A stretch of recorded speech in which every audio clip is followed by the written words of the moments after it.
Joining us now, Congressman French Hill from House Financial Services. Congressman, you were at that FTX hearing today. What struck you about what's going on?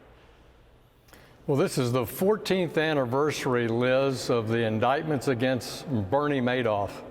And what struck me about this hearing is how much more extensive and damaging this FTX crisis is than anything that happened during the Madoff period. There are over 1 million possible creditors of FTX, including the federal government.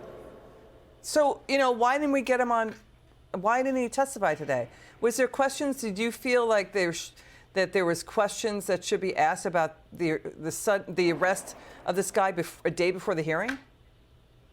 You bet. Well, we had an excellent hearing with John Ray, who's been appointed to be the CEO of FTX and try to clean up on aisle 45 there. What a mess it is.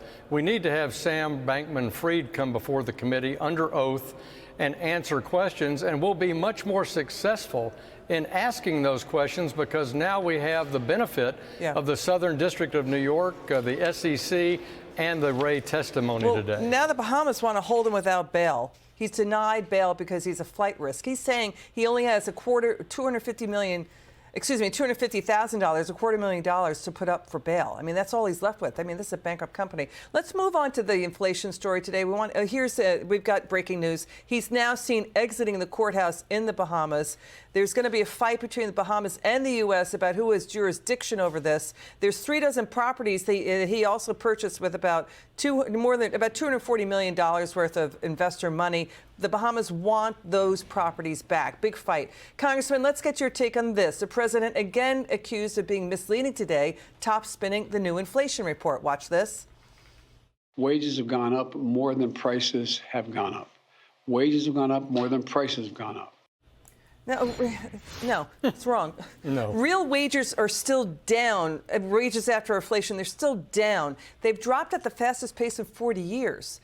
I mean, it's like you go into overdrive. It's like fighting with a flock of seagulls over your head every time you see the president talk, because there's always going to be a gaffe or some top spin that's wrong.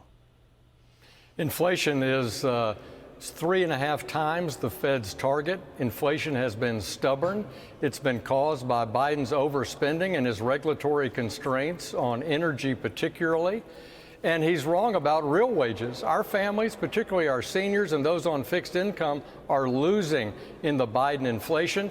And even if you got a good raise this year or a Social Security increase, even that, you're not keeping up with the Biden inflation, where we're paying much higher prices than when he took office, in the teens.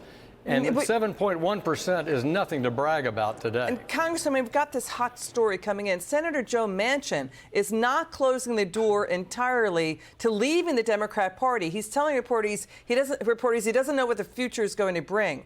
After Senator Sinema infuriated Democrats ditching the party to become independent. Democrats got 51 seats in the Senate after Warnock's win in Georgia. This is now a rocky situation for him on this story. Congressman, let's listen to the hot takes on what's going on with Senator Sinema. They're contradictory and very entertaining. Watch this. Does she have the guts to take on powerful special interests?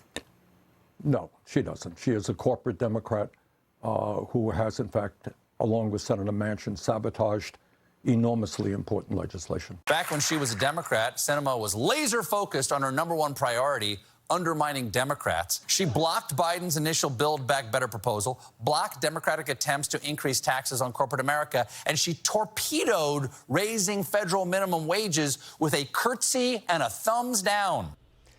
Okay, first of all, what does Bernie Sanders care if Sinema is an independent? Bernie Sanders is an independent, too. She could caucus with him and Angus King. And by the way, Stephen Colbert, Senator Sinema voted with Biden 93% of the time, including for the Inflation Reduction Act, gun control, gay marriage.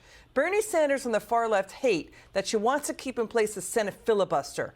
That means they cannot ram through the tax hikes and more blowout spending they want on just 51 votes. Exactly. Look, Bernie Sanders is basically a committed socialist, and Kyrsten Sinema is a progressive left-of-center politician, whether she's an independent or a Democrat. They're two birds of the same feather. All right, but we're going to see the bullying of the tolerant, oh so intolerant left still in the story, especially if Manchin leaves. No indication he will, but it's quite a story. Congressman Hill, Merry Christmas to you. Thanks for Merry joining us on the Christmas, show. Liz. It's Great good to be with see you. you. Same here.